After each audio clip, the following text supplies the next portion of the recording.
دوران نماز اگر آپ کا دھیان ادھر ادھر جاتا ہے اور آپ کے ذہن میں بہت سے خیالات آنے لگتے ہیں تو یہ ویڈیو آپ کے لیے ہے۔ جب ہم نماز کے لیے وضو کرتے ہیں تو ہماری نیت نماز پڑھنے کی ہوتی ہے، اور جب ہم نیت کر کے اپنی نماز کا آغاز کرتے ہیں تو ہمارے ذہن میں بہت سے خیالات آنے لگتے ہیں۔ اگر ہم نماز میں دھیان لانے کی کوشش بھی کریں تو ہمارے ذہن میں اور دوسرے خیالات بہت سے آنے لگ جاتے ہیں۔ تو آج کی اس ویڈیو میں آپ کو ایسا طریقہ بتاؤں گی جس سے آپ کا نماز میں خیال کہیں نہیں جائے گا اور آپ کو نماز ادا کر کے بھی سکون ملے گا۔ السلام علیکم ورحمۃ اللہ وبرکاتہ۔ Welcome to my YouTube channel Vanessa Knowledge. آج کی اس ویڈیو میں ہم نماز کے الفاظ یعنی کلمات کو سمجھیں گے کہ ہم نماز میں جو لفظ بیان کر رہے ہیں اس کا کیا مطلب ہے۔ تو سب سے پہلے نماز کی نیت۔ نماز کی نیت میں بہتر یہی ہے کہ آپ قرآن کی آیت بیان کریں جو ہے انی وجہت وجہی للذی فطر السماوات والارض حنیفا وما انا من المشرکین۔ اب اس نیت کو سمجھیں سب سے پہلے کہ اس نیت میں ہم کیا کہہ رہے ہیں۔ انی وجہت، بے شک میں نے متوجہ کیا، وجہیا اپنے منہ کو، للذی کس کی طرف، فطر السماوات آسمان بنانے والے کی طرف، والارض اور زمین بنانے والے کی طرف، حنیفا جو توحید کرنے والا ہے، وما انا من المشرکین اور میں شریک لانے والوں میں سے نہیں ہوں۔ یعنی اگر ہم اس کا پورا ترجمہ دیکھیں تو جو ہم نے نماز کی نیت کی ہے انی وجہت وجہی للذی فطر السماوات والارض حنیفا وما انا من المشرکین، تو ہم ان الفاظ میں کیا کہہ رہے ہیں۔ بے شک میں نے متوجہ کیا اپنے منہ کو اس کی طرف جس نے آسمانوں کو اور زمینوں کو توحید کرنے والا بنایا، اور میں شریک لانے والوں میں سے نہیں ہوں۔ یعنی اللہ تعالیٰ کی ہی وہ ذات ہے جو عبادت کے لائق ہے، اس کے علاوہ کوئی ذات نہیں۔ نیت کے بعد ہم نے تکبیر تحریمہ کہنی ہے۔ تکبیر تحریمہ میں ہم نے ہاتھ اٹھائے اور ہم نے کہا اللہ اکبر، اے اللہ تو سب سے بڑا ہے۔ اس کے بعد ثنا، سبحانک اللہم، اے اللہ تیری ذات پاک ہے، وبحمدک اور خوبیوں والی ہے، وتبارک اسمک اور تیرا نام برکت والا ہے، وتعالی جدک اور تیری شان بہت بلند ہے، ولا الہ غیرک اور تیرے سوا کوئی معبود نہیں، یعنی تیرے سوا کوئی عبادت کے لائق نہیں۔ اب ہم دیکھیں نماز کا آغاز کرتے ہی ہم نے کتنی چیزوں کا اقرار کیا۔ اے اللہ تیری ذات پاک ہے اور وہ ذات خوبیوں والی ہے، اور اللہ کا نام برکت والا ہے، اور اللہ تعالیٰ کی شان بلند ہے، اور اللہ کے سوا کوئی عبادت کے لائق نہیں۔ نماز کا آغاز کرتے ہی ہم نے اللہ تعالیٰ کی تعریف بیان کی۔ ثنا کے بعد ہم نے تعوذ اور تسمیہ پڑھنی ہوتی ہیں۔ تو تعوذ، اعوذ باللہ من الشیطان الرجیم، اللہ کی پناہ مانگتا ہوں شیطان مردود سے۔ اس کے بعد تسمیہ، بسم اللہ الرحمن الرحیم، شروع اللہ کے نام سے جو بڑا مہربان نہایت رحم والا ہے۔ تعوذ تسمیہ کے بعد سورۃ الفاتحہ، الحمد للہ رب العالمین، الحمد سب تعریفیں، للہ اللہ کے لیے ہیں، رب العالمین جو تمام جہانوں کا رب ہے۔ پہلے لفظ میں ہی ہم نے کہا سب تعریفیں اللہ کے لیے ہیں جو سارے جہاں کا مالک ہے، الرحمن الرحیم پروردگار ہے جو بڑا مہربان نہایت رحم والا ہے، مالک یوم الدین روز جزا کا مالک ہے، یعنی قیامت کے دن کا مالک ہے۔ ایاک نعبد و ایاک نستعین، ہم کہہ رہے ہیں ہم تیری ہی عبادت کرتے ہیں، ایاک نعبد ہم تیری ہی عبادت کرتے ہیں، و ایاک نستعین اور ہم تجھ سے ہی مدد مانگتے ہیں۔ اہدنا الصراط المستقیم، ہم کو سیدھا راستہ دکھا۔ اس میں ہم نے اپنے لیے کیا کی؟ دعا، اے اللہ ہمیں سیدھا راستہ دکھا۔ ہم رب کل کائنات کے سامنے کھڑے کیا کہہ رہے ہیں؟ اہدنا الصراط المستقیم، ہم کو سیدھا راستہ دکھا، صراط الذین انعمت علیہم، کن لوگوں کا راستہ دکھا؟ ان لوگوں کا جن پر تو نے انعام کیا، غیر المغضوب علیہم ولا الضالین، نہ کہ ان لوگوں کا راستہ جن پر تیرا غضب نازل ہوا اور وہ گمراہ رہے۔ الہی قبول فرما میری دعا کو۔ اس کے بعد ہم کوئی بھی مختصر سی ایک سورت پڑھتے ہیں۔ سب سے پہلے تسمیہ، بسم اللہ الرحمن الرحیم، ذہن میں ہمارے کیا ہونا چاہیے؟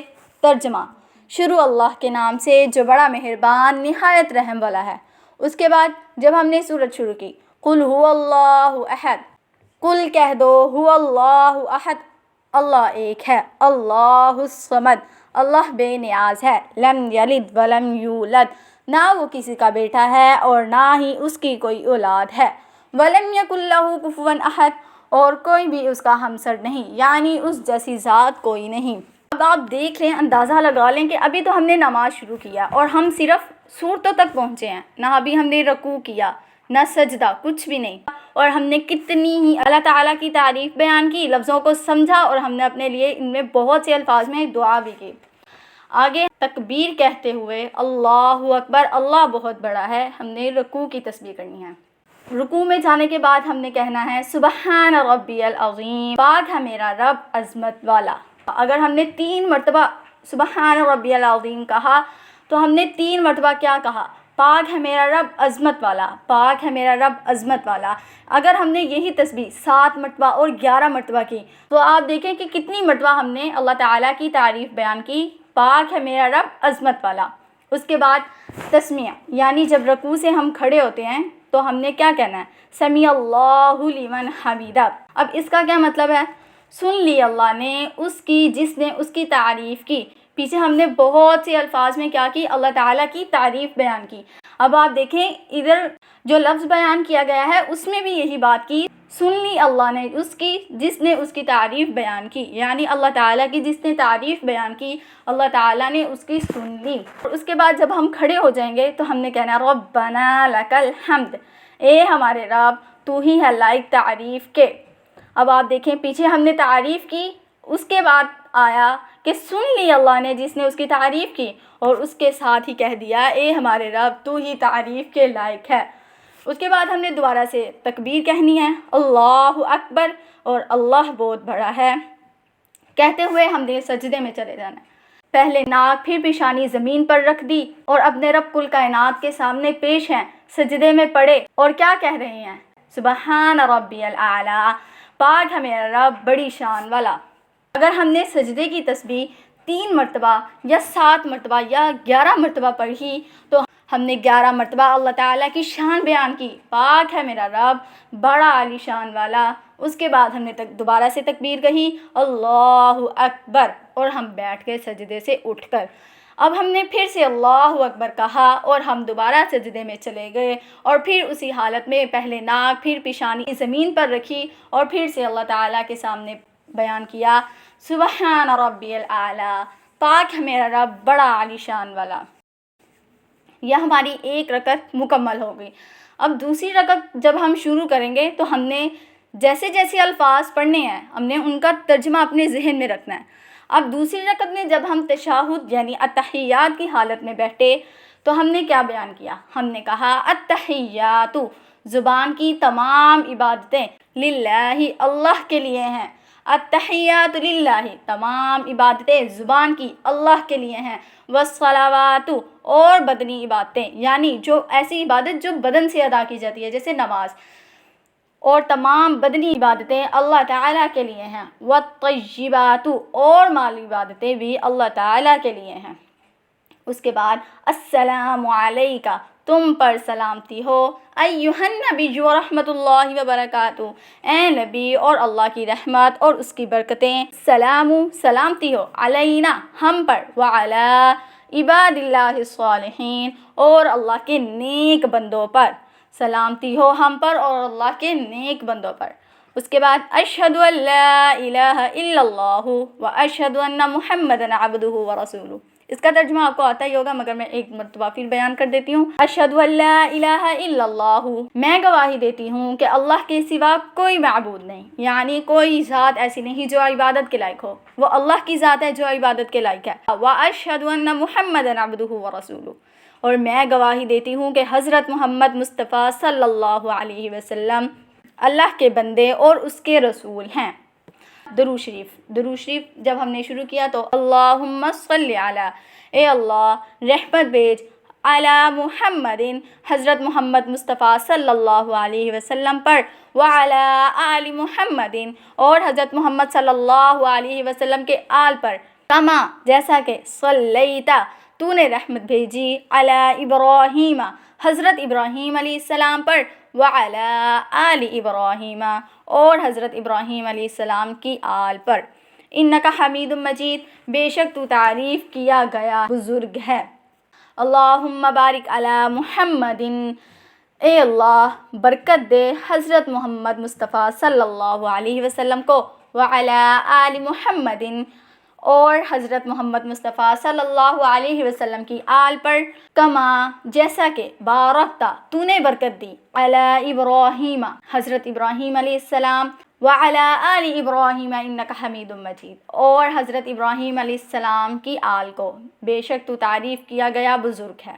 اس کے بعد دعا، رب جعلنی، اے میرے پروردگار بنا دے مجھ کو، مقیم الصلاۃ، پابند نماز کا، ومن ذریتی، اور میری اولاد کو بھی، ربنا، اے ہمارے پروردگار، وتقبل دعا، ہماری دعا کو قبول فرما، ربنا اغفر لی، اے ہمارے پروردگار بخش دیجئے مجھے، ولوالدی، اور میرے والدین کو، وللمؤمنین، اور تمام مؤمنین کو، یوم یقوم الحساب، جس روز حساب کتاب ہو۔ دیکھیں ہم نے اتنی سی دعا میں ہم نے کتنی ساری دعائیں مانگی۔ اگر ہمارا دھیان ہو کہ اس دعا میں کیا بیان کیا جا رہا ہے، اللہ تعالیٰ آسمان پر بیٹھے اپنے بندے کو دیکھ رہے ہیں، اس کا بندہ اس کے سامنے بیٹھا کیا کہہ رہا ہے، اے میرے پروردگار مجھ کو نماز کا پابند بنا دے، اور میری اولاد کو بھی، اے میرے پروردگار میری دعا کو قبول فرما لے، اے ہمارے پروردگار بخش دے مجھے اور میرے والدین کو اور سارے مؤمنین کو، اس دن جس دن کیا ہو، حساب کتاب ہو۔ اب آپ دیکھیں کہ 2 لائنوں کی صرف دعا ہے، اور اس دعا میں ہم نے کتنی ساری دعائیں مانگی۔ اگر ہمارا اس دعا میں دھیان ہو اور ہم اللہ تعالیٰ کے سامنے بیٹھے اتنی سی دعا کر رہے ہوں، تو کیا اللہ تعالیٰ ہماری دعا کو قبول نہیں کریں گے؟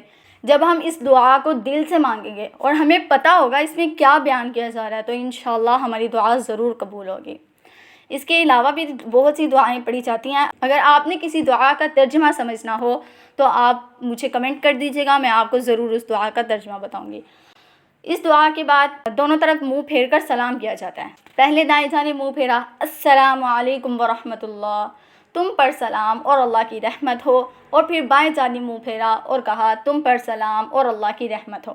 اگر 4 رکعت والی نماز پڑھی ہو اور وہ فرض ہوں تو فرض کے بعد آیت الکرسی پڑھیں، اور آیت الکرسی پڑھنے کے بعد 33 مرتبہ سبحان اللہ، 33 مرتبہ الحمدللہ، اور 34 مرتبہ اللہ اکبر پڑھیں اور اپنے بدن پر پھونک دیں۔